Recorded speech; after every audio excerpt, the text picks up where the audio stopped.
Assalamualaikum warahmatullahi wabarakatuh.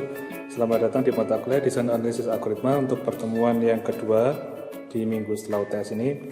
Hari ini saya akan mengajarkan adik-adik sekalian membahas tentang salah satu teknik kompresi lanjutan kemarin. Kemarin kan tekniknya namanya lossless. Lossless yaitu input yang dikompresi dengan hasil outputnya itu akan selalu sama karena tidak ada data yang hilang. Nah, untuk hari ini kita akan belajar tipe kompresi yang judulnya lossy, yaitu JPEG. Nah, ini mungkin adik-adik sekalian sudah sering dengar format JPEG. Ini terkenal sekali formatnya karena biasanya kalau kalian menyimpan gambar kalian itu disimpan dalam bentuk JPEG. Kenapa? Karena biasanya datanya ukurannya lebih kecil daripada kalian harus menyimpan dalam bentuk bitmap. Nah, kita akan coba membandingkan antara mode bitmap dan mode JPEG. Jadi ada yang namanya bitmap, kemudian ada namanya lagi JPEG. Nah, bitmap ini versi raw atau versi asli dari suatu gambar. Jadi kalau adik-adik sekalian memfoto suatu pemandangan, terus disimpan dalam bentuk BMP, pemandangannya itu akan tersimpan secara raw, digit-digitnya. Kalau JPEG agak beda, karena dia berbasiskan vektor. Jadi kalau si BMP ini, dia itu pada dasarnya berbasiskan murni array, raw.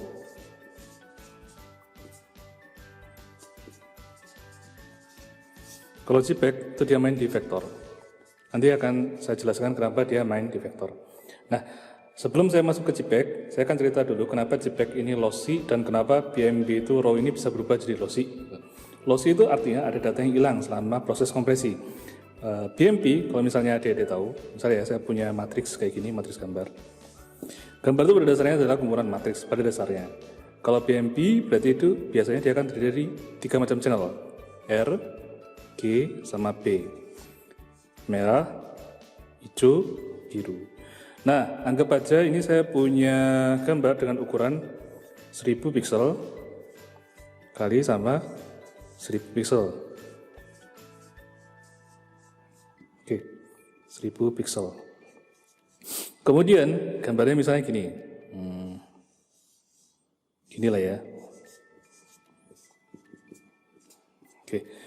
Kalau kita punya gambar ukuran 1000 pixel kali 1000 pixel, berarti data yang tersimpan di komputer kita, kalau kita simpan secara BMP, itu adalah kita punya total matriks dengan ukuran 1000 kali 1000. Berarti total elemen di dalam matriks ini ada 1000 kali 1000, yaitu 10 pangkat 6 atau 1.000.000. Ada 1.000.000 elemen matriks dalam sini, yang mana setiap elemen itu adalah angka. Nah, karena dia RGB, berarti di sini ada satu layer red, satu layer lagi yang green, adalah satu layer lagi yang warnanya blue. Jadi dia terdiri dari 3 macam layer yang berbeda-beda, merepresentasikan warna merah, hijau, sama biru. Sehingga karena satu layer ini jumlahnya ada 10 pangkat 6 atau 1.000.000 elemen, kalau ada 3 gini berarti dia punya 3.000.000 elemen di sini. Nah, setiap elemennya, kalau adik-adik lihat, kalau adik-adik amati, 1 pixel di sini, itu ukurannya akan tersimpan sebanyak 1 byte. 1 byte itu 1, 2, 3, bitnya ada 8. Karena ada 8, berarti dia bisa menyimpan data antara 0 sampai 255. 0 sampai 255, 1 byte. Berarti kesimpulannya, gambar yang ukuran 1000 pixel kali 1000 pixel ini, itu dia akan tersimpan di komputer dengan ukuran 3 kali 3.000.000 bytes. 3.000.000 bytes itu setara dengan kira-kira 3.000 kilobytes. Atau setara juga dengan 3 megabyte. Itu kalau gambarnya disimpan dalam format BMP. Tapi kalau adik-adik coba simpan ke dalam format JPEG, nanti gambar ini akan berubah ukuran, biasanya lebih kecil sekali, cuma 200 kilobyte, cuma 100 kilobyte, tergantung sama kualitasnya. Nah, kita akan coba mempelajari gimana caranya kompresi ini terjadi dari mode raw array ini ke dalam mode vektor.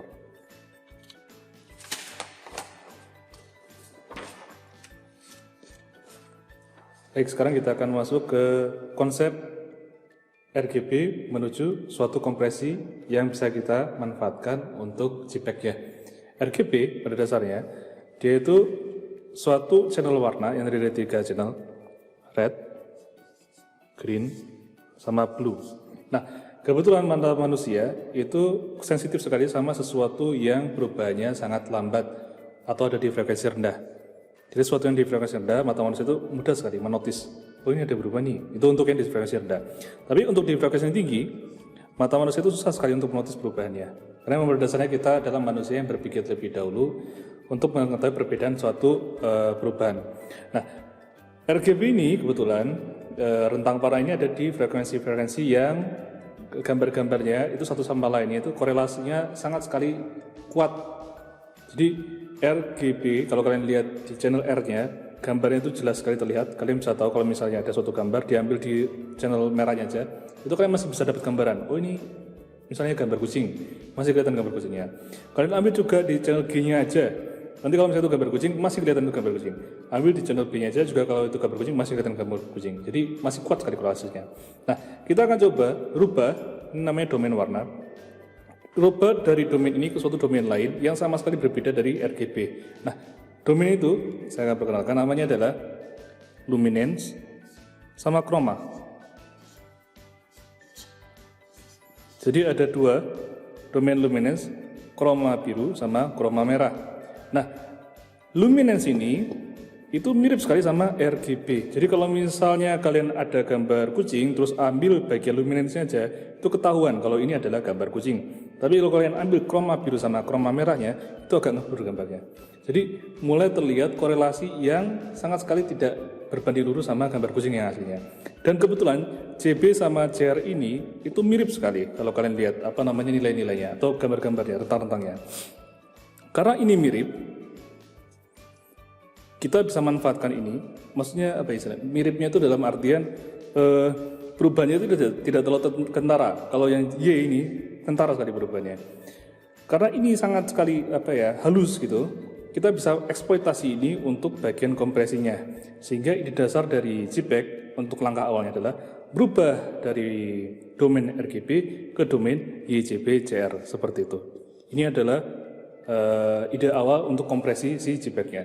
Nanti begitu filenya sudah dikompres dalam bentuk JPEG-nya, nanti file yang YJB-JR ini akan dikembalikan lagi ke format RGB. Ini adalah proses dekompresi. Kalau dari sini ke sini nanti itu namanya proses dekompresi. Tapi dari RGB ke YJB-JR itu kita sebut juga sebagai format langkah awal untuk melakukan kompresi.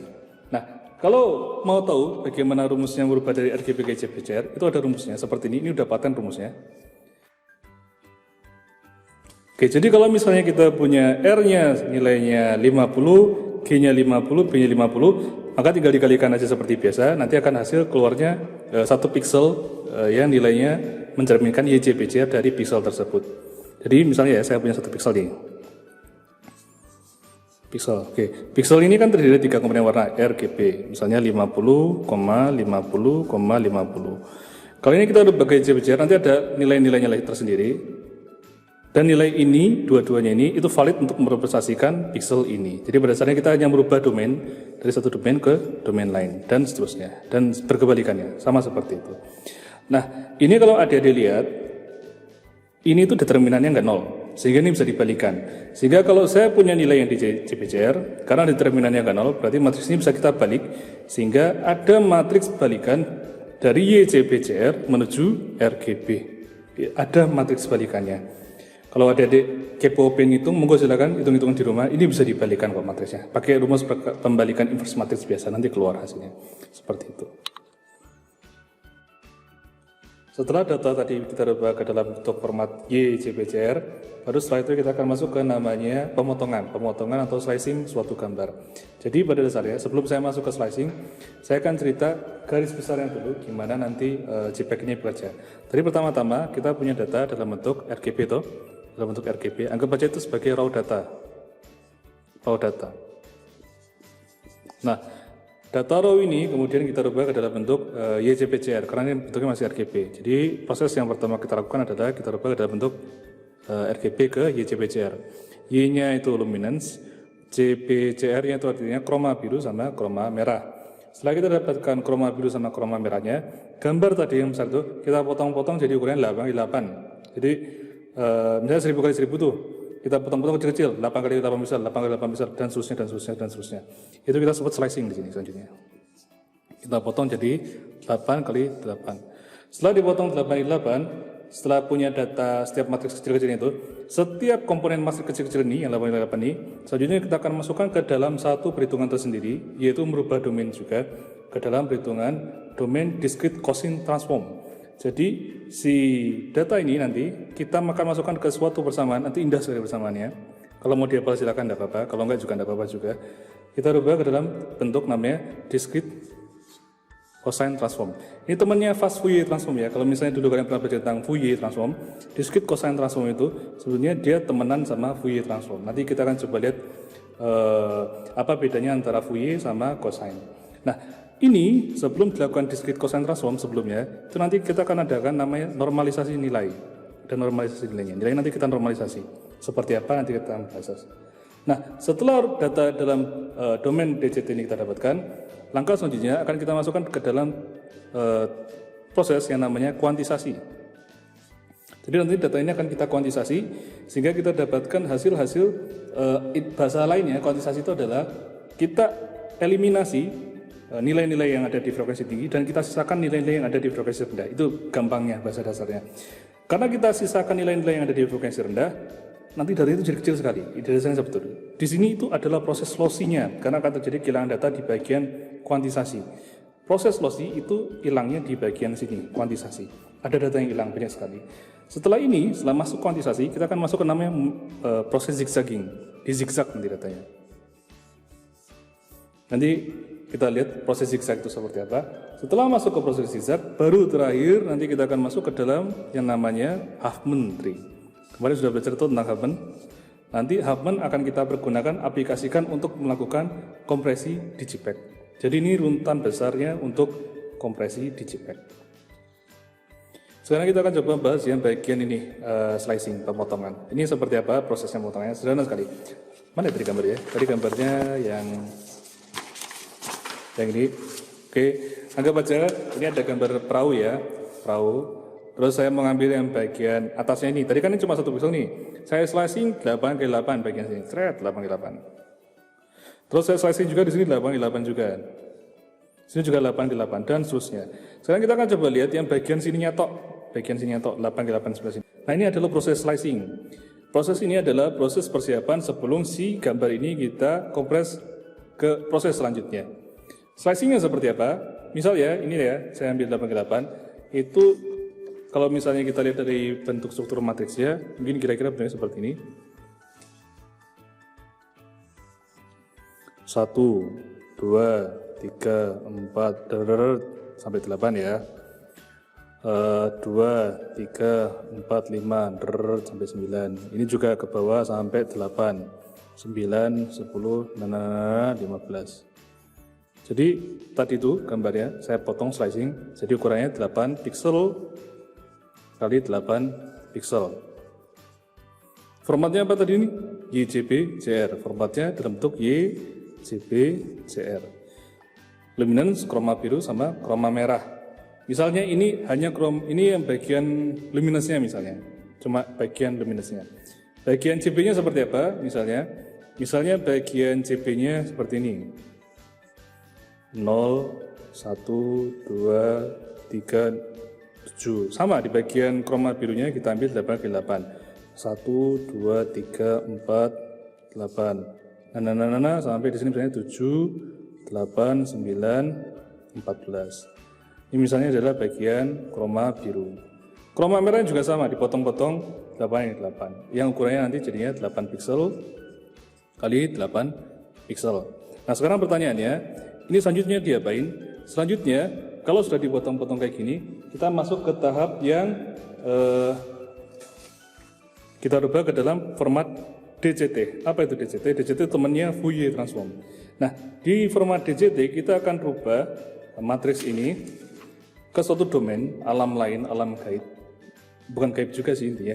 Nanti saya akan coba ilustrasikan kenapa menarik sekali matriks ini harus dikonvert ke dalam bentuk DCT. Nanti di dalam bentuk DCT-nya, si gambar ini, gambar potongan kecil ini, bentuknya itu akan kelihatan beda sekali. Maksudnya seperti apa? Saya ilustrasikan misalnya. Kalau saya punya suatu gambar ya, gambarnya gini misalnya.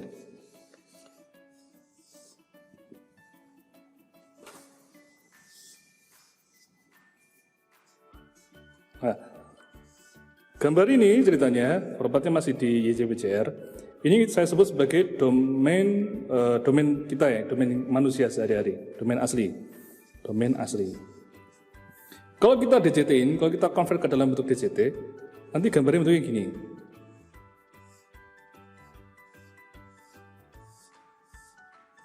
Kayak air dia gambarnya, beriak, bergelombang, tapi sebenarnya nilainya beda-beda. Ini dalam format, di dalam domain cosine transform. Ini, kalau adik-adik perhatikan ya, ini sama aja kalau saya membagi ini jadi dua bagian. Ada bagian yang sebelah atas ini, dan juga bagian yang sebelah bawah sini. Nanti lebih detailnya mungkin di kelas bisa kita bicarakan ini seperti apa angkanya, nanti bisa lebih jelas. Yang sebelah atas ini itu frekuensi rendah, yang sebelah bawah ini frekuensi tinggi. Ini frekuensi rendah, ini frekuensi tinggi. Nanti tujuannya apa akhir dari DCT ini? Bagian yang frekuensi tinggi, karena mata manusia itu tidak terlalu peka sama frekuensi tinggi, kita akan coba kikis jadi 0. Sehingga menyisakan data-data yang hanya ada di frekuensi rendah. Data di frekuensi rendah kita sisakan, ini kita kikis jadi 0. Sehingga ketika kita balikan lagi ke domain kita, di alam kita, ini kita balikan lagi ke domain kita, nanti gambarnya kira-kira berubah jadi gini misalnya.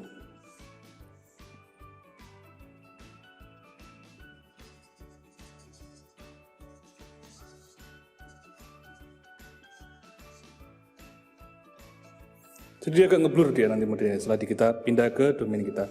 Tapi sebetulnya kalau kita amatin ini juga bentuknya masih seperti ini. Jadi ada efek-efek blurring yang akan kita lihat ketika bagian yang frekuensi tingginya ini kita hapus.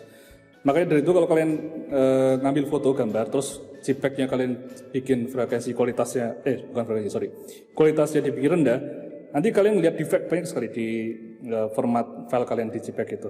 Nah, defect itu sebenarnya terjadi karena kalian melakukan pengurangan banyak sekali di sisi DCT-nya, di sisi frekuensi tingginya. Semakin banyak pengurangan yang kalian lakukan di sini, nanti gambarnya semakin ngeblur, semakin banyak defeknya. Semakin kalian nggak kurangi banyak-banyak, paling cuma segini aja, nanti semakin jelas gambarnya.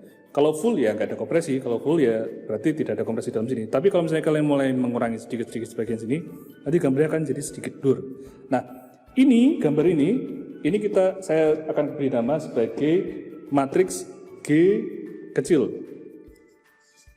Ini saya kasih nama sebagai matriks G besar. Gimana cara merubah dari G kecil ke G besar ini? Ini tadi YJPCR ya. Gimana cara merubah dari YJPCR ini ke G besar ini? Ada rumusnya. Ini rumusnya. Mungkin kalau dilihat sepintas ini kayak nyeremin gitu ya rumusnya. Tapi emang sih ya, agak nyeremin. Nggak perlu dihafal, nggak apa-apa sih. Gx, Y sebelah sini. Posisi X, Y ini sumbu X ya. Ini sumbu X. Ini sumbu Y-nya. X, Y. Saya kalau mau ambil yang posisi di sini, misalnya ini posisi 2,2, berarti nanti di sini rumusnya berubah jadi saya mau cari korespondensi G besarnya. Berarti G 2,2 itu rumusnya adalah alfa dari 2 sama alfa sama 2 dikalikan sama rumus ini, G 2,2 kalikan cos pi 2 kali 2 plus 1 U per 16, dan seterusnya, dan seterusnya, dan seterusnya, dan seterusnya. Ini kayak apa yang namanya for di dalam for, looping. Jadi kalau melihat seperti ini, udah pasti ini kompleksitasnya sekitar n kuadrat, kalau mau melakukan transformasi seperti ini. Nah, sekarang setelah saya melakukan perhitungan ini, saya akan dapatkan G besarnya. G besar ini selanjutnya akan saya proses untuk kompresi lebih dalamnya lagi. Di proses inilah terjadi loss. Makanya JPEG itu adalah lossy, karena terjadi pengurangan data di bagian sininya. Oh iya, saya lupa. Tadi ini kan DCT nih. Ini YJPCR ini, YJPCR. YJPCR ini biasanya nilainya itu rentangnya dari 0 sampai berapa ya? 0 sampai 256. 0 sampai 255. Adik-adik, sebelum dilakukan DCT, biasanya ini kita normalisasi dulu. Kita normalisasi dulu, sehingga rentangnya nanti ada di antara minus 128 sampai 128. Proses ini kita sebut sebagai proses normalisasi DCT. Ini rumusnya untuk merubah dari YJBJR ke mode G di format DCT. Alpha ini apa? Alpha ini adalah pengali untuk DCT-nya ini. Ini adalah rumus alpha dari proses konversi YJBJR ke DCT. Ini alfanya akan bernilai 1 per akar 8 kalau misalnya X-nya sama dengan 0. Jadi kalau U-nya 0, di sini berubah jadi 1 per akar 8. Kalau V-nya juga 0, berubah jadi 1 per akar 8. Kalau misalnya X-nya selain 0, ini berubah jadi setengah sama setengah. Jadi ini cuma fungsi penormalisasi awal aja sih. Itu untuk si alfanya. Setelah proses perubahan ke DCT ini, kita akan masuk selanjutnya ke proses yang tadi. DCT sudah, selanjutnya kita akan masuk ke yang namanya proses kuantisasi. Kuantisasi itu proses seperti apa? Kuantisasi itu adalah suatu proses di mana kita akan mengambil bagian-bagian frekuensi tingginya, kita akan mulai hapus-hapus kecil-kecilan, yang frekuensi rendahnya kita akan sisain. Gimana caranya, prosesnya? Sebetulnya kita akan menggunakan suatu rumus yang sederhana sekali. Rumusnya seperti ini. Ini adalah fungsi matriks kuantisasi. Contoh ini ada matriks kuantisasi untuk kroma. Kalau tanya ini, Pak ini dari mana ini dapat matrisnya? Ini dapat dari standar. Jadi JPEG itu ada standarnya, semua sama. Standarnya seperti ini untuk matriks kuantisasi kroma. Untuk lumina beda lagi. Nanti ada sendiri matriks kuantisasi lumina. Kalian bisa cari-cari di Google. Matriks luminan kroma ini akan kita pergunakan untuk meremove atau kita mulai menghilang-hilangkan frekuensi tingginya. Dan yang bagian atas ini kita akan sisakan untuk frekuensi rendahnya. Dari kok bisa nge-remove dari mana Pak? Soalnya ini deh, coba lihat rumusnya ini. A itu tadi yang DCT-nya, matriks DCT, dibagi sama beta kalikan sama QI, C. Artinya semakin ke bawah dia akan dikalikan dengan bilangan yang besar sekali. Ditambah lagi sama dikalikan betanya. Ini 100 ini kualitas, semakin tinggi kualitasnya si gambar, misalnya kalian pilih kualitas gambarnya 100%, berarti Q-nya jadi 100. Artinya nanti betanya ini akan semakin kecil, betanya semakin kecil, artinya Q-nya nggak akan terlalu banyak membagi A-nya. Tapi kalau kualitasnya kurang, semakin kecil, artinya betanya semakin tinggi. Betanya tinggi, Q-nya juga tinggi. Betanya tinggi, Q-nya juga tinggi. Artinya nanti akan semakin banyak komponen-komponen A akan berubah menjadi nilainya kecil sekali. Contoh, tadi masih ingat ya gambar ini ya, si anjing ini kita convert ke DCT, terus kita balikkan ke DA. Kok bisa gini tuh gimana sih sebetulnya? Nah, anggap aja ini adalah pixel 8,8-nya dari si anjing tadi. Oh ya, ini masih dalam bentuk YJBJR ya. YJBJR ini saya asumsikan si golongannya, si lumina ini kita akan convert ke dalam bentuk discrete cosine transformnya. Hasilnya misalnya akhirnya kayak gini misalnya.